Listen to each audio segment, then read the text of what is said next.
The desert didn't take kindly to ghosts, but sure made plenty of them. Cole Ryder rode through the Sanduro Basin like a man who'd already been buried once. His hat brim hung low, dust caked in the seams of his coat, and his revolver hung on his hip like an unspoken truth. Each hoofbeat from his horse, Dagger, sounded like a drum in an empty church. He wasn't running from the law anymore. The law had long given up on him. But he was running from something else. The kind of sin that doesn't stain the hands, just the soul. The sun was low, throwing the world in amber and ash. He pulled up near a creek that hadn't been alive since last winter and dismounted slow, joints aching like the land itself. From his saddlebag, he pulled a worn letter, edges torn, words fading. The last thing left of his brother, Caleb. Cole, she's trouble. The kind you don't ride toward. Let her burn. He folded it again and tucked it back inside his coat, next to his heart like a wound that wouldn't close. He'd met her in Abilene 3 years ago, all whiskey voice and wildfire eyes. Her name was Maeve Calder, but the wanted poster said M. Calder, $5,000 dead or alive, and the sketch didn't do her justice. The posters never do. They'd danced once, in a saloon that smelled of tobacco and sins you could almost forgive. She had that smile, the kind that could unmake a man or make him forget what he'd done.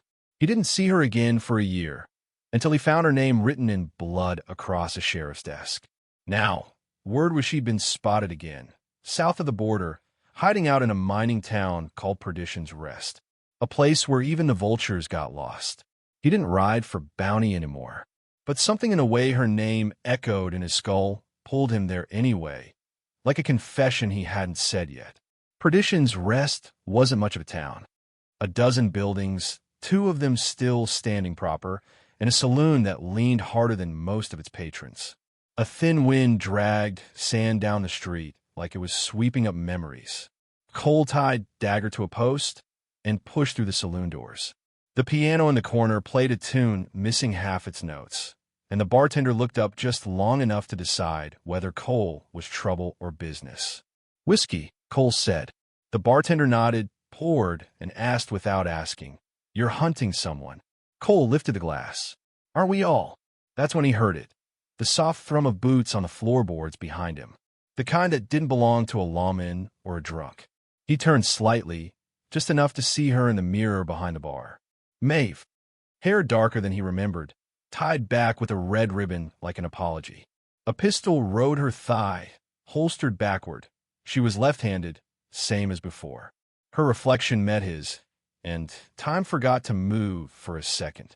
"Didn't expect to see you here, Cole," she said, voice steady as a blade. "Heard you traded the gun for the bottle." He smiled, but it didn't reach his eyes. "Guess we both heard wrong." She walked up beside him, close enough he could smell the smoke and rose water on her skin. Her hand brushed his coat, searching for the letter she didn't know she'd written. "You're a long way from salvation, sweetheart," he said. "So are you," she replied. They sat at a back table where the lamplight couldn't find them. She poured him another drink before he could refuse it. "You still working for the Pinkertons?" she asked.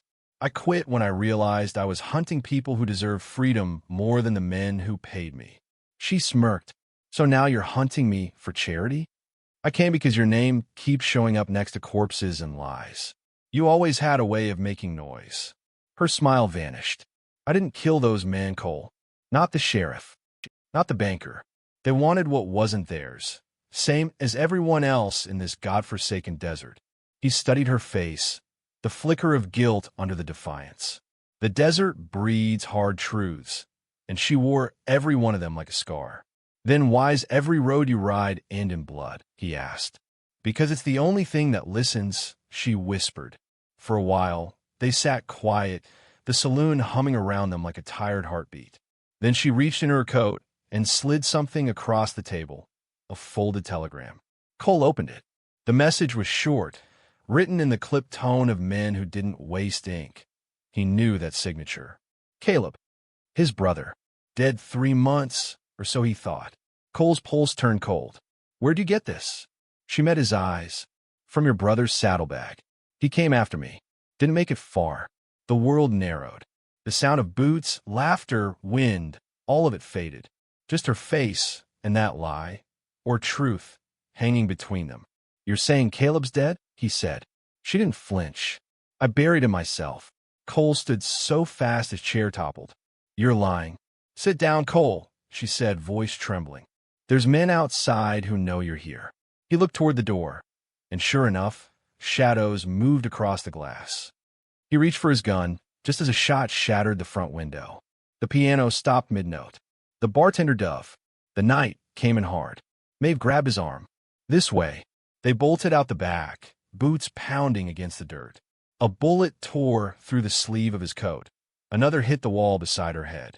They ran until the saloon was a ghost behind them and the desert opened like a wound ahead. When they finally stopped, breath burning and hearts ragged, Cole turned on her. Tell me why they're shooting, he said, and tell it straight. She looked at him, eyes fierce, wet with dust and defiance. Because I've got something every man in this territory would kill for. What? She reached into her saddlebag and pulled out a small black book. A leather ledger, bound with wire, stained with blood. This, she said, the names of every Pinkerton, banker, and lawman who sold the West for gold, including your brother. The wind rose. Somewhere far off, a coyote cried. Or maybe it was the desert laughing. Cole stared at her, hand hovering near his revolver, but not quite ready to use it. You're telling me Caleb was dirty? I'm telling you, she said softly, that the men you trusted built hell and called it justice. The moon climbed, pale and indifferent, as two broken souls stood in the dust, one holding a gun, the other holding the truth. And for the first time in years, Cole didn't know which weighed more. The desert night smelled of gunpowder and rain that never came. Cole and Maeve crouched behind a bluff of sandstone, the echoes of gunfire still fading into the dry wind. The stars burned cold above them, scattered like embers that never died. He pressed his back to the rock, breathing hard, checking his cylinder, 2 rounds left. The others had been spent back in town. Maeve leaned beside him, rifle across her lap, eyes cutting through the dark. They'll circle soon, she said. They always do, Cole replied. Down below, 6 riders fanned out, torches in hand, guns glinting in the night. Pinkertons, maybe, or bounty men. Didn't matter which. The desert made no difference between justice and vengeance. Cole looked over at her, dust on her cheek, blood at the corner of her mouth. She was half devil, half prayer, and he couldn't tell which half was more dangerous. You should have left me in Redwater, he muttered. She smirked faintly, and missed the pleasure of you blaming me for every bullet that flies our way. You got a death wish.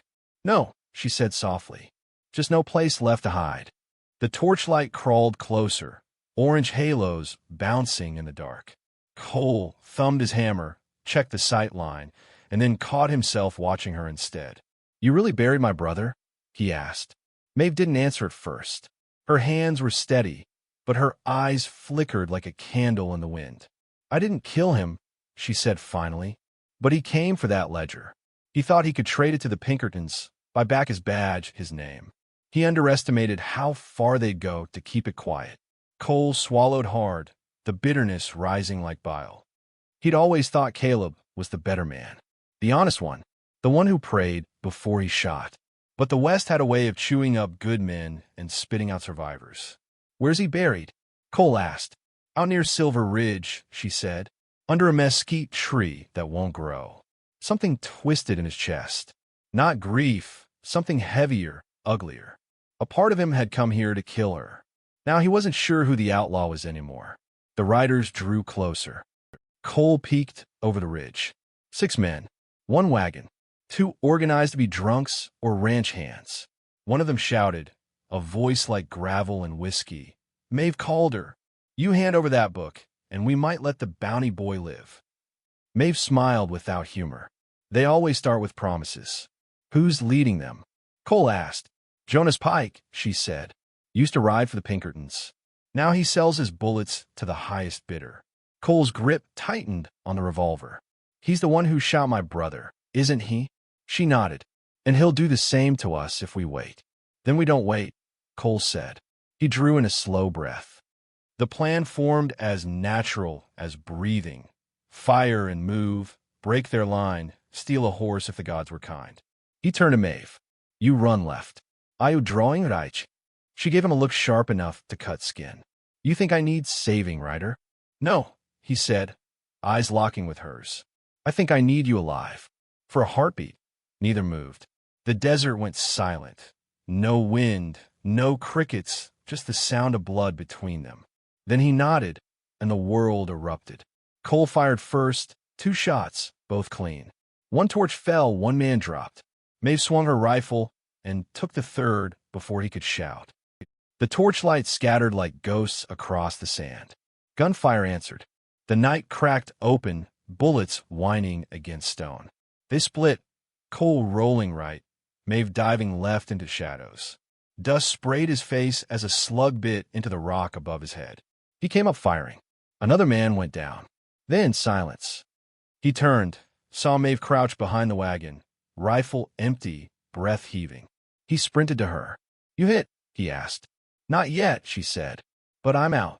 Cole handed her his spare revolver, their fingers brushing. For an instant, something electric passed between them, a heat older than fear. Then, from the dark, Jonas Pike's voice boomed again. Ryder, I see you found her. Ain't you tired of chasing ghosts that get men killed? Cole froze. He knew that voice, low, snake smooth. Pike had been Caleb's partner once. Come on out, Pike called. We'll make it quick. Ledger for your life. I'll even give you the girl when I'm done. Maeve's eyes flashed. You think he'll trade me? Cole's jaw set. He don't know me. He leaned close, voice low. There's a blind rise north of here. Old mine shaft about half a mile. You get there, you live. I'll buy you time. She shook her head. You're not dying for me, Cole. He smiled, that same crooked grin she remembered from a lifetime ago. You already killed the part of me that wanted to live. Before she could answer, he kissed her. It wasn't gentle. It wasn't pretty. It was the kind of kiss that tasted like regret and whiskey in the space between goodbye and forever. When he pulled away, she whispered, You son of a bitch. He grinned. Takes one to love one. Then he rose and stepped into the open. Gunfire tore through the night. Cole fired back, slow and measured, each shot a sermon. Pike's men scattered for cover, shouting curses into the wind. Maeve moved along the edge of the camp, firing from the shadows to draw their aim. Left flank, Pike yelled, Cut him down. Cole ducked behind a wagon, blood in his sleeve. His vision blurred, but his focus sharpened, the world narrowing to shapes and light. He saw Pike reloading near a burning torch. He lined up the shot, but the hammer clicked empty. Damn, he hissed. Pike turned, grinning through the firelight. No more bullets, boy. Maeve appeared behind him like a shadow born of the flame. She drove her pistol into Pike's side and pulled the trigger. The shot cracked like thunder. Pike's body fell into the sand. The silence that followed wasn't peace. It was exhaustion. Maeve stumbled forward, smoke curling from the barrel, eyes wide. Not with victory, but disbelief. Cole caught her before she fell. Easy, he said. You're shaking. I've killed before, she whispered, but never a man who deserved it. He pulled her close. Her head rested against his chest, heartbeat pounding in time with his own. Around them, the fires burned low. The desert smelled of blood and dust. You saved me, he said. She looked up. No, you made me remember why I wanted to. They rode before dawn. The sun hadn't yet broken the horizon, and the desert was gray and endless, a place between worlds. Cole's arm was bleeding through the sleeve, but he didn't slow. Maeve rode beside him, the ledger tucked against her ribs like a secret the world wasn't ready for. Where to? She asked. Silver Ridge, he said. I want to see where you buried him. She nodded quietly. You won't like what you find. He smiled faintly. I never do. The wind rose behind them, carrying the smell of smoke from Perdition's rest, a reminder of what they'd left behind. Somewhere out there, more men would come. The Pinkertons didn't forgive, and the desert never forgot. But for now, for just this stretch of dawn, the world belonged to them. A gunslinger and a wanted woman, bound by danger, desire, and a truth too heavy to outrun. And as the sun climbed over the rim of the earth, their shadows rode long. Two ghosts chasing redemption through a land that never gave it. The land changed when they crossed the ridge. The flat expanse of desert gave way to broken stone and whispering mesquite, the bones of the earth rising higher and sharper. The air smelled of iron and old storms. Above them, the sky stretched wide, a cold, endless dome of blue where buzzards drifted in slow circles. Cole rode silent beside Maeve. The rhythm of hooves on hardpan was steady, hypnotic, the sound of miles falling away and time refusing to heal. His sleeve was stained dark where the bullet had grazed him, but he didn't complain. Pain was something you rode with. It reminded you were still here. Maeve glanced at him occasionally, eyes tracing the tightness in his jaw, the wear in his posture. He rode like a man who expected betrayal from the wind itself. "You should have let me clean that wound," she said quietly. He kept his gaze ahead. "Ain't deep. It's bleeding through your coat." He smirked faintly. "So am I." She didn't laugh. "You think that's noble, dying slow?" "I think it's honest." "Then you don't know the meaning of honest," she murmured. They rode on. The silence between them was heavier than the desert heat. By midday, they reached the Old Silver Ridge Cemetery, a strip of land fenced in by rusted wire and crooked wooden crosses, leaning like drunks in the wind. The ground here was red and cracked, dotted with desert blooms that fought for life in the dust. Cole dismounted first, his boots crunching gravel as he approached the graves. Each was marked with a name carved by a trembling hand, most half erased by wind and time. He found it near the edge of the ridge, a rough plank with a name burned into it, Caleb Ryder. The letters were uneven, carved with care, but without peace. A small iron cross stood beside it, polished by the weather. Cole stared for a long time. Maeve stayed back, watching him like a ghost that didn't know if it belonged. He knelt. The earth smelled dry, hollow. He touched the cross, cold under his fingers, and said, softly, "You always did pick the wrong side of the fight, brother." Maeve stepped forward, voice low. "He didn't pick it. It picked him." Cole looked up at her. "You said he came for the ledger." She nodded. "He did, but not for the money." "Then why?" "To burn it." Cole frowned. "What?" She crouched beside him, brushing the dirt from the base of the cross. That ledger held proof of every killing the Pinkertons covered up, every rancher they framed, every rail deal bought with blood. Caleb wanted to end it, to bring it all down, even if it meant his own badge. Cole felt the world tilt, the wind drop. "He told me he quit the agency to settle down. Said he wanted peace." Maeve's eyes softened. "He did. But peace don't come cheap in this country." He turned to her sharply. "So how'd he die, really?" She hesitated. Jonas Pike and his men found him outside Redwater. They thought he'd already burned the ledger. When they realized he hadn't, she looked away. They made him talk. Cole's voice was raw. "And you? Where were you?" Her lips parted, but no words came. For a moment she was silent, the desert wind stirring her hair, her breath trembling. Finally, she said, "I was there. I tried to stop it. They caught me too." Cole's jaw tightened. "You expect me to believe you didn't pull the trigger?" Her eyes lifted to his, defiant and breaking all at once. "I expect you to believe that if I had, I'd never have let you find me alive." They stood like that for a long moment, the truth between them a burning bridge. Then Cole turned, fists clenching at his sides. He looked down at the grave again. "You buried him." "Yes." "Why?" "Because no one else would." The wind picked up, whistling through the crosses. Cole knelt again, drawing his hand through the dust. "You could have left him," he said. "You should have." She shook her head. "I owed him that much. He once spared me. Said every soul deserved one more chance." Cole's throat tightened. "Sounds like him." He died believing it. They camped that night near the ridge, where the ground dipped into a shallow hollow ringed with sage. The stars were bright and sharp, the kind that made you feel small enough to confess things you shouldn't. Maeve sat near the fire, cleaning her revolver, her face lit orange and gold. Cole sat across from her, whiskey bottle between them, staring into the flames. He finally said, "You said he wanted to burn the ledger. So why didn't you?" She looked at him through the heat shimmer. Because I wanted to live long enough to see who'd die for it. Cole took a slow drink. You think I'm that man? I think you're a man who doesn't know what he's dying for anymore. He set the bottle down, eyes steady. Maybe I just want to know what I'm living for. Silence. Only the crackle of fire and the whisper of wind through sage. Then, softly, Maeve said, You ever been in love, Ryder? He almost laughed. Once. Long time ago. What happened? She married a better man. Maeve smiled faintly. Then she wasn't the right one.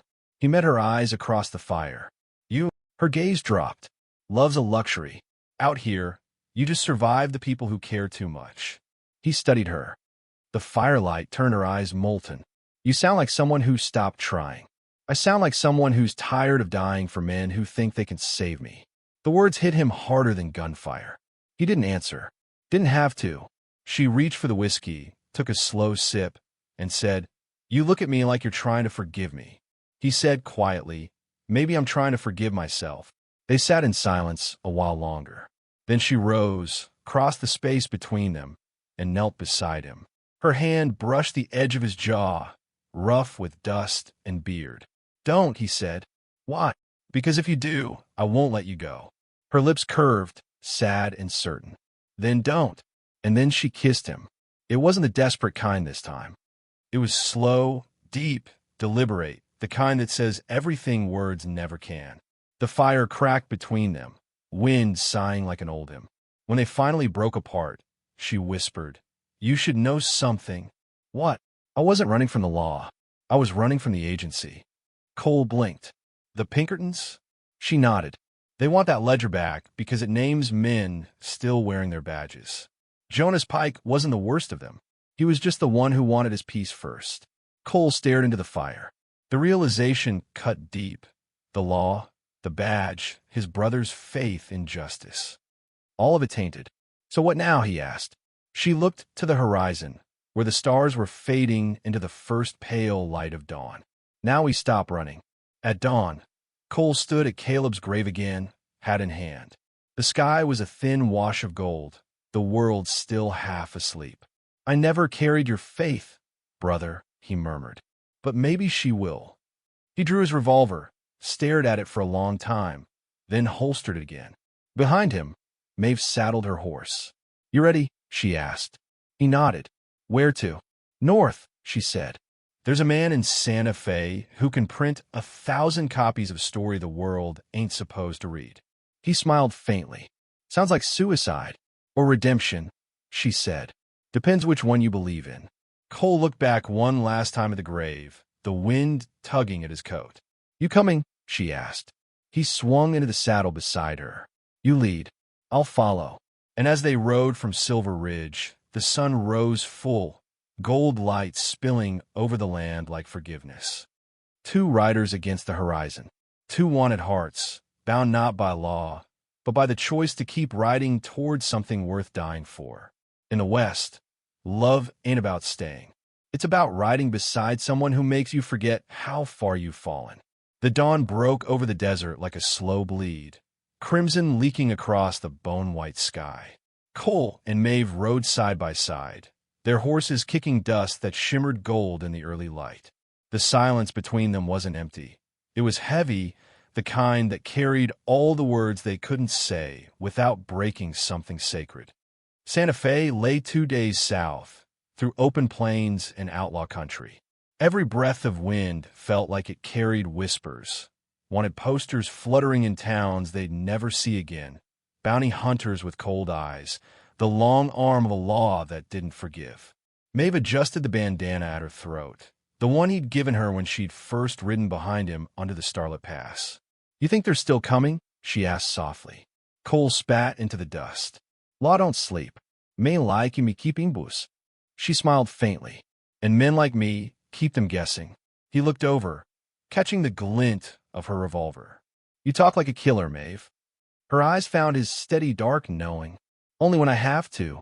The road narrowed into a canyon, red cliffs rising high, casting long, jagged shadows. Cole's instincts prickled. He slowed his horse, hand brushing his holster. Then metal clicked. From above, voices echoed. Drop the guns, Thatcher. Cole's heart sank. He knew that voice, Jeb Crow, the same man whose lies buried Maeve alive and set this whole storm rolling. Guess your family reunion came early, Cole muttered. Maeve's jaw tightened. Don't do anything stupid. He raised his hands slowly, revolver dangling from one finger. Dust drifted from the cliffs as Jeb and two men stepped into view, rifles aimed steady. Well, I'll be damned, Jeb said, grinning wide beneath his scarred cheek. The ghost and the gravedigger. He spat. You just couldn't stay dead, could you, sister? Maeve's voice was ice. You should have buried me deeper. Cole watched Jeb's trigger finger twitch. He could see it, an ambush drawn in sweat and dust. What's the bounty up to? He called out. 500 for her. 1,000 for you, Jeb replied. Dead or breathing don't matter much.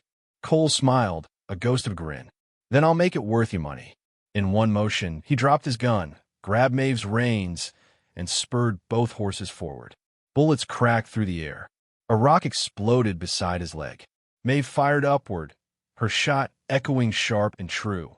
One of the rifles above fell silent. They tore down the canyon, wind ripping through them like a living thing.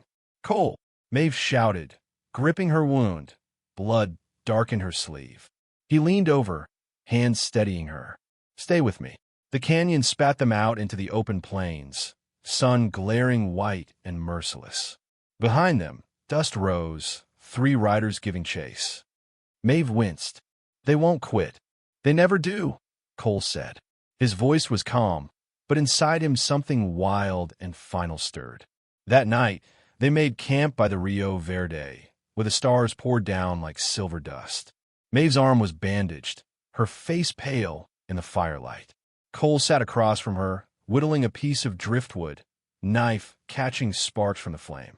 You ever think we'll make it? She asked. Santa Fe. He shook his head. Never was much for saints.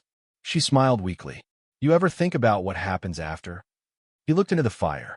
Can't think past dawn most days. Maeve leaned closer, the fire painting her face in gold and shadow. Then let me do the thinking for both of us. We make it there, Cole, we start over. New names. No debts. No graves to crawl out of. He met her gaze. You believe in that. I have to, she said softly. Or else all this blood don't mean a damn thing. The night wind picked up, carrying the smell of mesquite and dust. Cole tossed the wood into the fire and stood. You should sleep. She didn't move. What about you? Don't sleep easy when death's still riding. Maeve rose and stepped close enough to touch his chest. Her hand lingered there, over the heart that never found peace. Then rest while you can, she whispered. You'll need it when the sun comes. He caught her hand, rough fingers closing around hers. Maeve, don't say it, she breathed. Just be here for a little longer. The fire crackled between them. The night stretched wide, and for the first time since the gun smoke and graze began, Cole Thatcher let himself feel something other than guilt. By morning, the sound of hooves woke them. Maeve's eyes snapped open. They found us. Cole was already moving, throwing a saddle over his horse. We ride west, cut through the dry gulch. They'll think we're heading south. The chase began again. Dust rose like ghosts. Gunfire split the air. Cole turned in the saddle, firing back, clipping one of the riders clean off his mount. Maeve clung tight, her breath hot against his neck. Cole left. They veered sharply, thundered over a rise, and stopped dead. Ahead lay a ravine, deep and jagged, the kind that could swallow a man and never give him back. Behind, Jeb and his last rider slowed to a trot, rifles leveled. Well, Jeb called out, voice echoing across the canyon. Seems your luck's run dry. Cole turned to Maeve. Her eyes were calm now, too calm. We can't make that jump, she said. No, he agreed. But we can make a choice. She nodded once, then looked back at Jeb.